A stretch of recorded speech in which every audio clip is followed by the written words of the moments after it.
Bismillahirrahmanirrahim.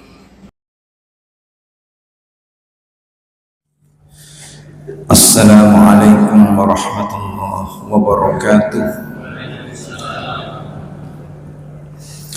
Bismillahirrahmanirrahim. Alhamdulillahi rabbil alamin. Wassalatu wassalamu ala afdalil anbiya'i wal mursalin Nabiyyina Muhammadin wa ala alihi wa ashabihi ajma'in. Subhanaka la ilma lana illa ma 'allamtana innaka antal alimul hakim. Rabbi shrah li sadri wa yassir li amri wahlul 'uqdatam min lisani yafqahu qawli. Hadirin para jamaah rahimakumullah, marilah bersama-sama kita panjatkan rasa tasyukur kita kehadirat Allah atas segala nikmat yang telah dilimpahkan kepada kita semua. Allah Subhanahu wa ta'ala masih berkenan memberikan kesadaran, memberikan kekuatan untuk tetap untuk istiqomah di dalam ketaatan kepadanya. Mudah-mudahan semua amal ibadah kita, termasuk kehadiran kita di dalam majelis ta'lim yang mulia ini, senantiasa diridhoi oleh Allah Subhanahu wa ta'ala. Hadirin, dalam penelitian para mufassirin, konten Al-Quran itu didominasi oleh cerita umat zaman silam atau yang disebut sebagai Al-Qasas fil Quran. Apa hikmah di balik itu? Ya karena memang sebagian besar isi Al-Quran itu adalah akhlak. Katakanlah dari tiga aspek ajaran yang ada di dalam Al-Quran, ada aspek akidah atau keimanan, ada aspek syariah atau hukum, dan aspek akhlak atau budi pekerti luhur. Yang paling besar porsinya itu adalah akhlak, dan sebagian besar akhlak itu muncul dalam bentuk cerita, dalam bentuk kisah orang-orang soleh dengan segala kesuksesannya. Sebaliknya juga kisah orang-orang yang durhaka kepada Allah dengan segala macam kegagalannya. Tentu di balik kisah-kisah itu ada nilai yang harus kita gali, yang kemudian kita jadikan sebagai pedoman di dalam kita menapaki kehidupan ini.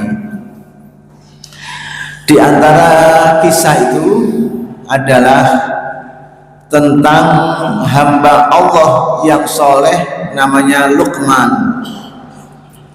Karena ia memiliki kata-kata yang bijak, memiliki kata-kata yang patut untuk dijadikan teladan, maka ia disebut Luqman Al-Hakim, atau Luqman yang memperoleh anugerah hikmah dari Allah. Hadirin para jamaah rahimakumullah, dijelaskan bahwa Luqman Al-Hakim itu bukan seorang nabi, tapi ia adalah hamba Allah yang soleh. Dijelaskan di dalam kitab-kitab tafsir, lam yakun Luqman nabiyan walakin kana abdan katsirat tafakuri husnal yakini ahabba Allah ta'ala fa ahabbahu famanna alaihi bil hikmati. Luqman yang diceritakan di dalam Al-Quran bukan seorang nabi, tetapi ia adalah hamba Allah yang banyak berpikir, memiliki keyakinan yang baik, ia mencintai Allah sehingga Allah mencintainya. Kemudian Allah memberikan hikmah kepadanya. Karena Allah berikan hikmah padanya, maka ia disebut sebagai Luqman Al-Hakim. Ada perbedaan di antara para mufassirin tentang kapan Luqman ini hidup. Ada yang mengatakan ia hidup pada zaman Daud alaihissalam. Bahkan ialah yang memberikan nasihat-nasihat kepada Daud pada saat ia menjadi raja. Ada juga yang mengatakan ia hidup di masa fatrah antara berakhirnya era Nabi Isa alaihissalam sampai lahirnya Nabi kita Muhammad sallallahu alaihi wasallam. Cuma kecenderungan para ulama mengatakan bahwa Luqman ini hidup pada zaman Daud alaihissalam. Nah hadirin, Luqman itu adalah sosok yang sederhana, sehingga ditampilkannya Luqman ini dalam Al-Quran menunjukkan dijunjung tingginya nilai-nilai egalitarianitas, nilai-nilai kesamaan derajat ya manusia di hadapan Allah di dalam Al-Quran. Ya katakanlah ada dalil yang mengatakan bahwa inna akramakum indallahi atqakum, sesungguhnya yang paling mulia di antara kalian di sisi Allah adalah yang paling mulia, yang paling bertakwa di antara kalian.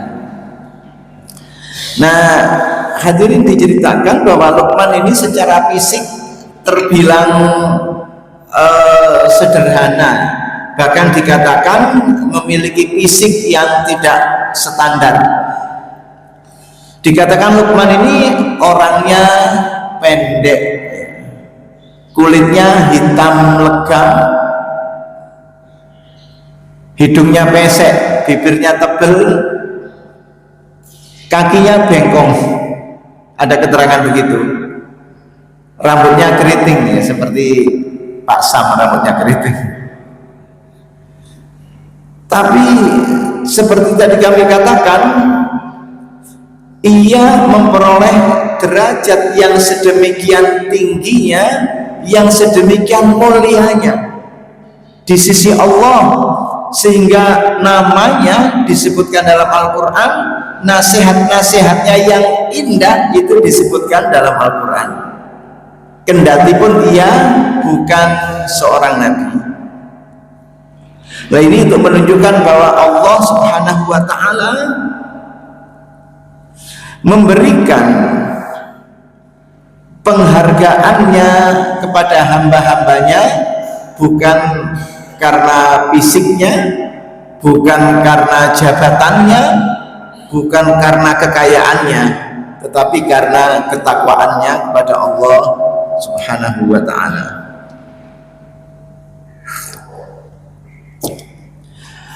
Di dalam Quran surat Luqman ayat 12, Allah Subhanahu wa ta'ala berfirman, walaqad atayna Luqmanal hikmata anishkur lillah wa man yashkur fa innama yashkuru li nafsihi wa man kafara fa innallaha ghaniyyun hamid. Walaqad, dan sungguh benar-benar ataina, aku berikan Luqman kepada Luqman al-hikmata, hikmah. Anishkur lillah, sebab engkau dapat anugerah besar yang namanya hikmah itu, bersyukurlah hai Luqman kepada Allah. Wa may yashkur, barang siapa yang ia bersyukur, fa innama, maka sejatinya yashkuru nafsihi, ia berterima kasih pada dirinya sendiri. Wa man kafara, dan barang siapa yang ingkar, fa innallaha, maka sesungguhnya Allah ghaniyun, maha kaya, Hamidun, maha terpuji. Hadirin, mal hikmah, apakah yang disebut dengan hikmah? Para ulama mufassirin menjelaskan pada zaman awal Islam, pada zaman sahabat, hikmah itu diartikan sebagai sunnah muttaba'ah, sunnah yang harus diikuti. Sehingga ketika menafsirkan surat Al-Jumu'ah ayat 2, huwallazi ba'atsa fil ummiyina rasulan minhum yatlu 'alaihim ayatihi wa yuzakkihim wa yu'allimuhumul kitaba wal hikmah, dan mengajarkan kepada mereka Alkitab, kitab suci, wal hikmah, dan sunnah muttaba'ah, sunnah yang harus diikuti. Tapi dalam perkembangannya, hikmah itu memperoleh makna yang lebih luas dari sekedar sunnah muttaba'ah. Pada zaman kejayaan Islam, yaitu pada zaman keemasan Daulah Abbasiyah, di mana ilmu pengetahuan memperoleh tempat yang terhormat, Bani Abbas mendirikan satu pusat studi filsafat yang diberi nama Baitul Hikmah. Itu adalah pusat studi filsafat, tempat berkumpulnya orang-orang yang gemar berpikir. Makanya kan filosof itu mengatakan, sabab berpikir saya ada. Sehingga al-hikmah itu diartikan sebagai satu ilmu yang dari situ nanti melahirkan banyak ilmu dan memberi manfaat dalam kehidupan manusia. Secara lughawi, al-hikmatu al-isabatu fil qawli wal amal. Hikmah adalah kata-kata yang tepat, perbuatan yang tepat. Pada intinya adalah kata-kata ataupun perbuatan yang memberi manfaat kepada semua manusia. Wa asluha wad'u syai'i fi mawdi'ihi, aslinya adalah meletakkan sesuatu sesuai dengan tempatnya. Memang kalau orang memiliki hikmah atau memperoleh anugerah dari Allah berupa hikmah seperti yang diberikan Allah kepada Luqman, maka ia kalau merujuk kepada istilah yang diberikan oleh para ahli bahasa, al-isabatu fil qawli wal amal, ketepatan di dalam ucapan, ketepatan di dalam perbuatan. Maka orang yang memiliki hikmah akan berbicara dengan baik, akan berbicara dengan tepat sesuai dengan bimbingan Allah Subhanahu wa taala. Demikian pula dia akan berbuat, termasuk membuat kebijakan-kebijakan yang tepat kalau seseorang memiliki hikmah. Sehingga ada ayat mengatakan, wa may yu'tal hikmata faqad utiya khairan katsira. Barang siapa yang memiliki hikmah atau dianugerahi hikmah, maka ia telah dianugerahi Allah kebaikan yang sangat banyak. Ibnu Abbas radhiyallahu taala anhu ketika menafsirkan ayat yang terdapat di dalam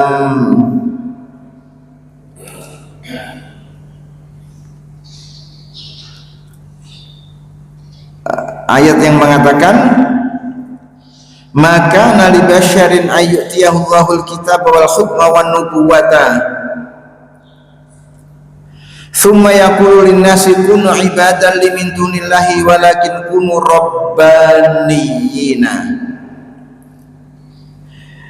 bima kuntum tu'allimunal kitaba wa bima kuntum tadrusun. Ayat ini luar biasa ya. Maka nali basyarin, tidak patut bagi seorang manusia ayyu'tiyahullahul kitab wal hukma wan nubuwata, yang ia memperoleh anugerah dari Allah berupa Alkitab, wal hukma dalam arti al-hikmah, wan nubuwata dan kenabian. Maksudnya tidak pantas seorang nabi, orang yang mengerti hukum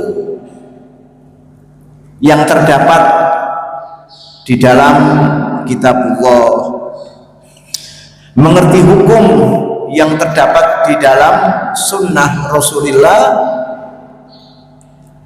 Tsumma yaqulu lin-nasi kunu ibadan li min dunillah, kemudian ia bilang kepada orang, jadilah penyembah-penyembahku, jadilah pemuja-pemujaku selain Allah.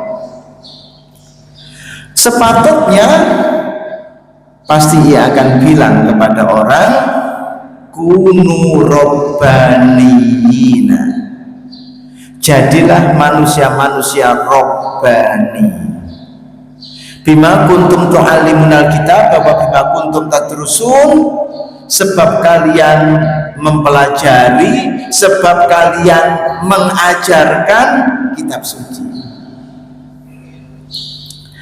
Nah, ketika menjelaskan Rabbaniyin diartikan sebagai rajulun alimun, rajulun alimun hakimun halim.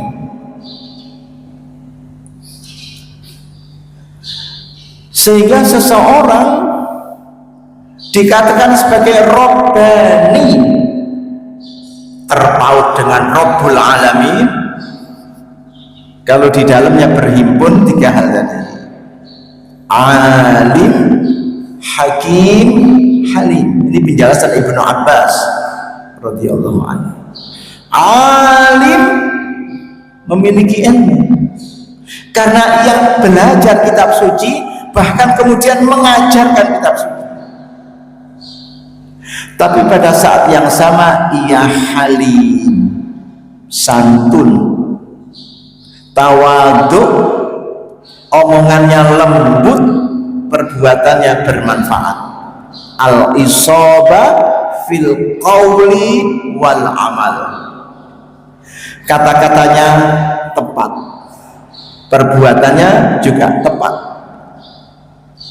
Kata-kata tepat itu ya sangat fleksibel, karena sebagaimana sabda Nabi ya, kalimun nasa ala qadri uqulihim, bicaralah kepada orang sesuai dengan kadar kemampuan akalnya.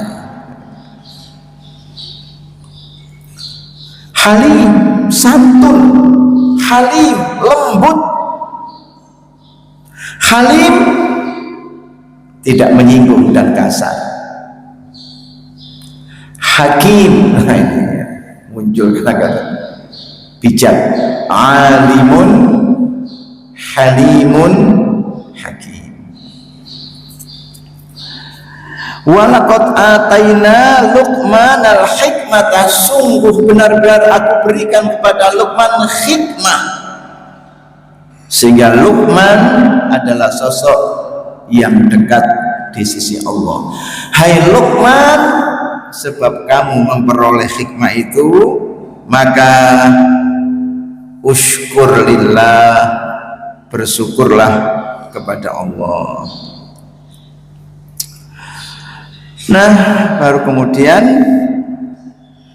dikatakan wa may yashkur fa innama yashkuru li nafsihi, ai wa man yashkur rabbahu fa thawabu syukrihi raji'un li nafsihi. Barang siapa yang bersyukur kepada Allah, maka pahala bersyukur itu tidak kemana-mana, kembali kepada dirinya.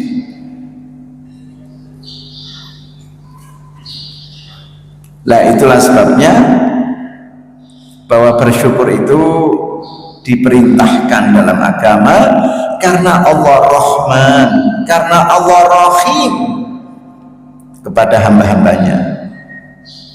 Al-Imam Al-Ghazali misalnya mengatakan bahwa bersyukur itu adalah isti'malu ni'amillahi ta'ala fi ta'atihi wa tawqi an istimaliha ala ma'siyatihi, menggunakan nikmat-nikmat Allah pada jalan ketaatan kepadanya dan menjauhi, menghindarkan diri dari menggunakannya pada jalan kemaksiatan kepadanya.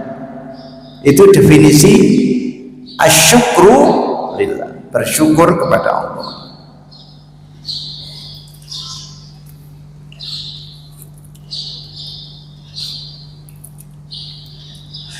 Wa faidatuhu innama ta'udu alaihi. Demikian pula manfaat-manfaat dari syukur itu kembali kepadanya, kepada orang yang bersyukur.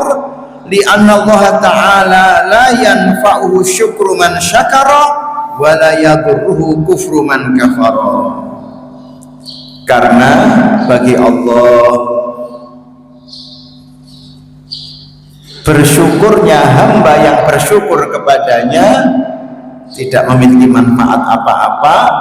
Kufurnya hamba yang kufur kepadanya tidak memberikan madarat kepadanya, karena Allah Ghaniyun Hamid, Maha Kaya, tidak pernah butuh kepada hambanya, Maha terpuji, tidak butuh pujian pada hambanya. Baru kemudian ayat menjelaskan nasihat Luqman, atau di antara nasihat Luqman kepada putranya, wa idh qala Luqmanu libnihi wa huwa ya'idhu ya bunayya la tusyrik billah inna syirka la zulmun 'adzim. Ingatlah ketika Luqman memberikan nasihat kepada putranya, ia mengatakan, ya bunayya, aduhai putraku, la tusyrik billah, janganlah kamu syirik kepada Allah. Inna syirka, sesungguhnya syirik itu, la zulmun 'adzim, adalah kezaliman yang besar. Hadirin para jamaah rahimakumullah, anak dalam bahasa Arab walad, bentuk jamaknya adalah aulad, itu anak. Kalau anak lagi ibnun, bentuk jamaknya abna. Kalau anak perempuan bintun, bentuk jamaknya banat. Makanya ada istilah kualat. Ojo macam-macam kon kualat awakmu. Itu dari bahasa Arab, kualat namanya itu anak.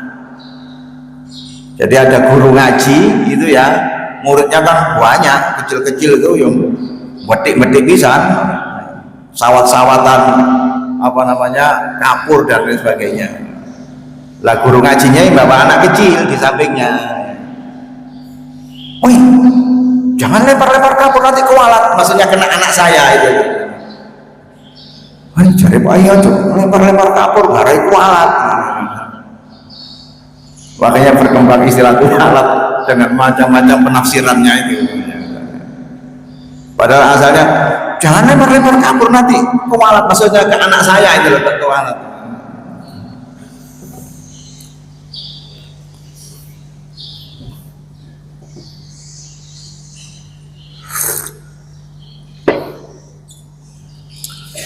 Nah, kalau anak laki-laki saya ibni. Kemudian ada bentuk tasghir menjadi bunayya. Itu sebutan yang lembut. Ya bunayya itu sebutan yang di dalamnya ada kelembutan, di dalamnya ada kasih sayang. Sebenarnya cukup dikatakan ya ibni, maknanya sama, duhai anakku. Tapi kemudian disebut ya bunayya, itu di dalamnya ada kelembutan, di dalamnya mengandung kasih sayang. Luqman menasihati anaknya, ya bunayya la tusyrik billah, duhai putraku jangan syirik kepada Allah. Inna syirka la zulmun azim, karena syirik itu adalah kezaliman yang besar, maksudnya dosa yang besar.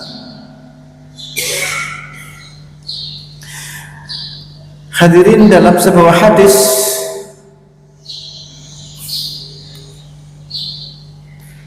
ada seseorang bertanya kepada Nabi Sallallahu Alaihi Wasallam, ya Rasulullah, dosa apakah yang paling besar? Nabi mengatakan, antaj'ala lillahi niddan wa huwa khalaqaka.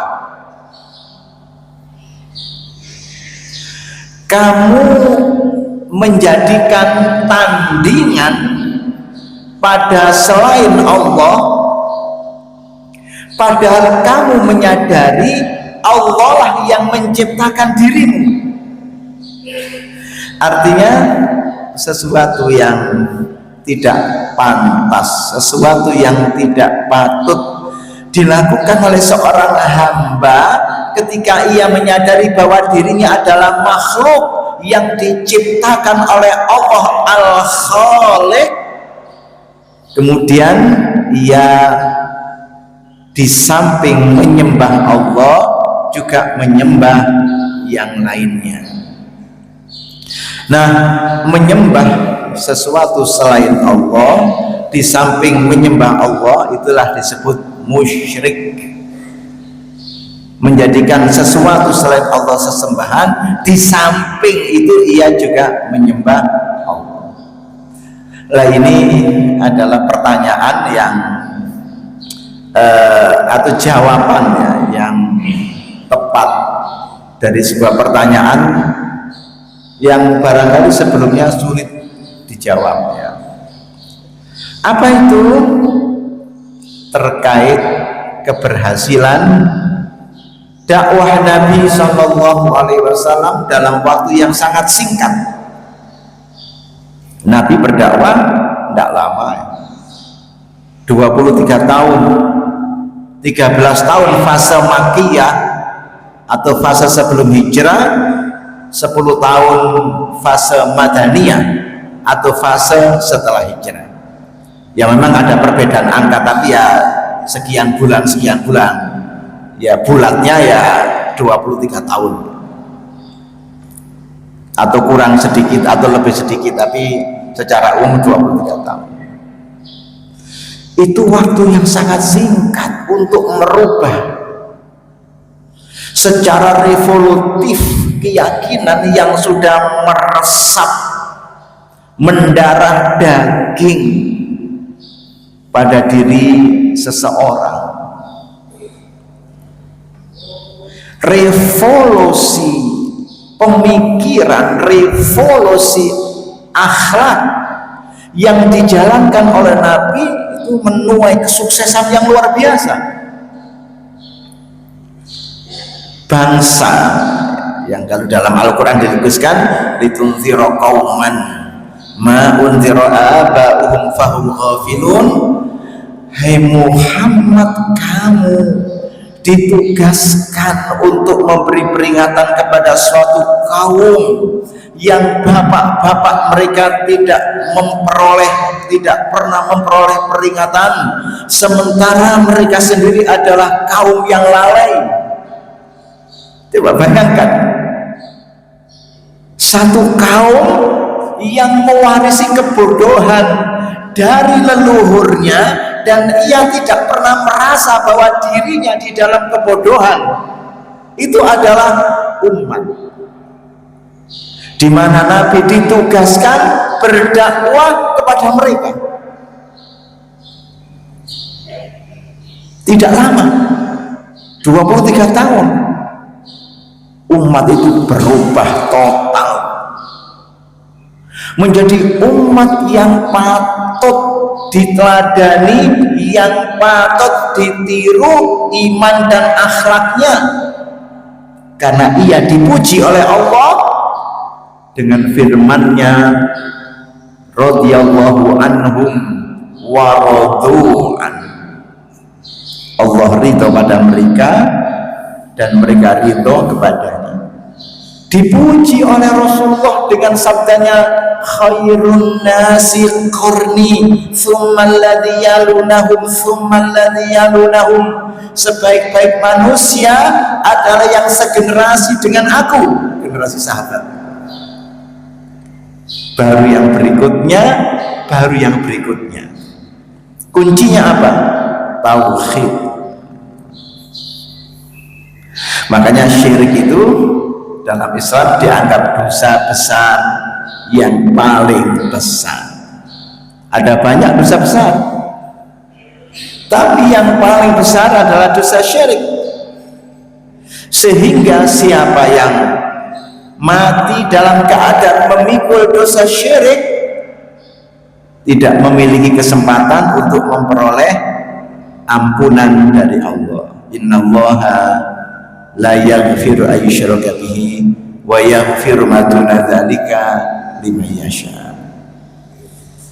Sesungguhnya Allah tidak ampuni dosa yang disebabkan oleh syirik dan ampuni dosa yang disebabkan oleh yang lainnya untuk siapa saja yang Dia kehendaki.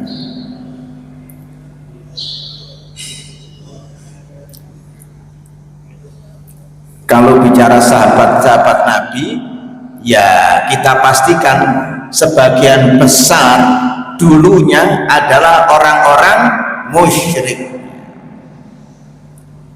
Sebagian besar sahabat Nabi dulunya adalah orang-orang musyrik.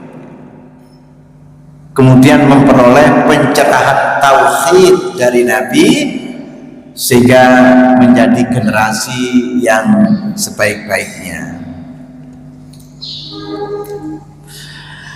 Hadirin, kenapa dikatakan inna syirka la zulmun azim? Karena di dalam tauhidlah terdapat kemerdekaan yang sejatinya. Bahkan tanpa disadari, para saintis modern seperti saintis-saintis zaman dulu juga itu terjebak di dalam kesyirikan ketika mereka menyembah ilmu pengetahuan. Ya, makanya konsep ilmu dalam Islam itu kan tidak sama dengan konsep ilmu dalam masyarakat sekuler, sehingga ia disebut sebagai zulmun azim, dosa yang besar. Ayat berikutnya, wa wassaynal insana biwalidayhi hamalathu ummuhu wahnan ala wahni wa fisaluhu fi amain anishkur li wa liwalidayka ilayyal masir.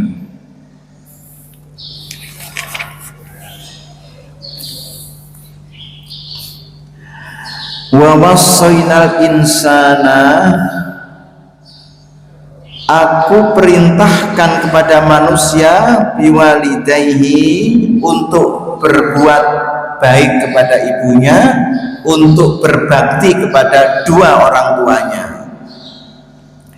Ai amarnahu bil ihsan ilaihima, maksudnya kami perintahkan kepada manusia untuk berbakti kepada dua orang tuanya, la siyama alwalidata, terutama ibundanya.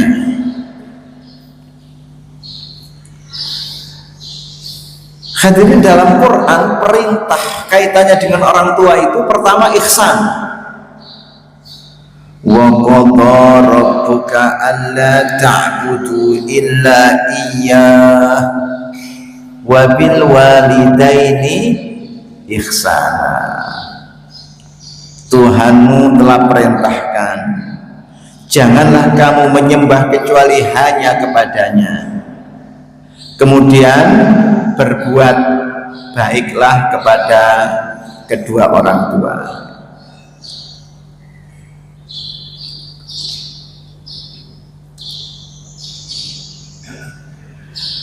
Yang kedua ma'ruf, wa qul lahuma qaulan ma'rufa.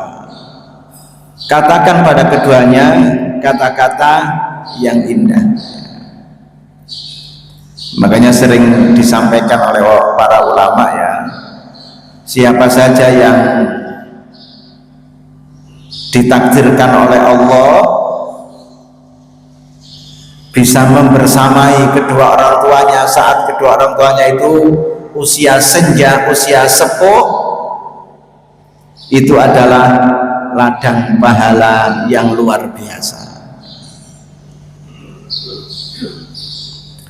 Dan ujiannya berat memang, ujiannya berat. Sehingga Allah Subhanahu wa ta'ala memerintahkan kepada hamba-hambanya untuk sungguh-sungguh di dalam berbakti kepada kedua orang tuanya, terutama kepada ibundanya. Kenapa? Hamalathu ummuhu wahnan ala wahnin. Ibunya hamil, membawa janinnya di dalam perutnya wahnan ala wahnin, dari satu fase lemah menuju fase lemah yang berikutnya. Seiring dengan semakin besarnya janin yang ada di dalam perutnya, juga semakin berat membawanya. Kemudian mempertaruhkan nyawanya untuk melahirkan janin yang ada di dalam kandungannya, kemudian merawatnya, menyusuinya, bahkan kemudian menyapihnya sampai 2 tahun. Dan ternyata tidak berhenti sampai di situ. Ketika anaknya balita kemudian masuk TK, yang ngantarkan ke TK siapa? Ayahnya apa ibunya? Ibunya. Ayahnya cari duit alasannya, mempersiapkan bekalnya, wis gak karu-karuan pokoknya. Sehingga diberikan tekanan khusus di dalam ayat ini terkait ibunda kita, hamalathu ummuhu wahnan ala wahnin wa fisalu fi amaini. Hai manusia, usykurli, bersyukurlah kepadaku, wali walidaika, bersyukur juga kamu kepada dua orang tuamu. Uskur rabbaka ala nikmatil imani wal ihsan, bersyukurlah kamu kepada Tuhanmu atas nikmat iman, atas nikmat ihsan. Untung kamu jadi manusia, tidak jadi walang, tidak jadi cacing yang dipakai orang mancing.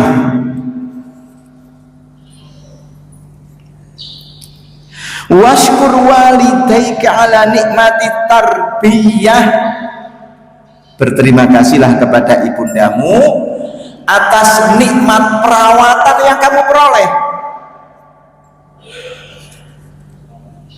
Sehingga perintah yang datangnya dari Allah itu sedemikian tepatnya menggunakan kata-kata ihsan.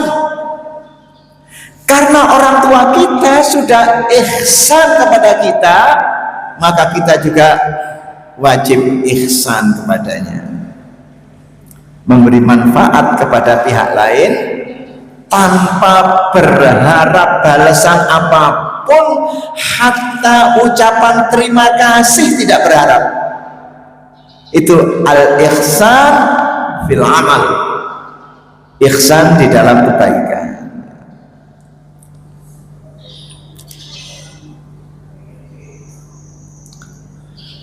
sehingga siapa yang berbuat ihsan akan dapat balasan ihsan juga dari Allah. Hal jazaul ihsan illal ihsan. Baiklah hadirin, saya kira untuk sementara itu yang bisa kami sampaikan, mudah-mudahan bermanfaat, mudah-mudahan bisa ketemu pada kesempatan yang lainnya. Aqulu qawli hadza nasrun minallahi wa fathun qarib basyiril mu'minin. Wassalamualaikum warahmatullahi wabarakatuh.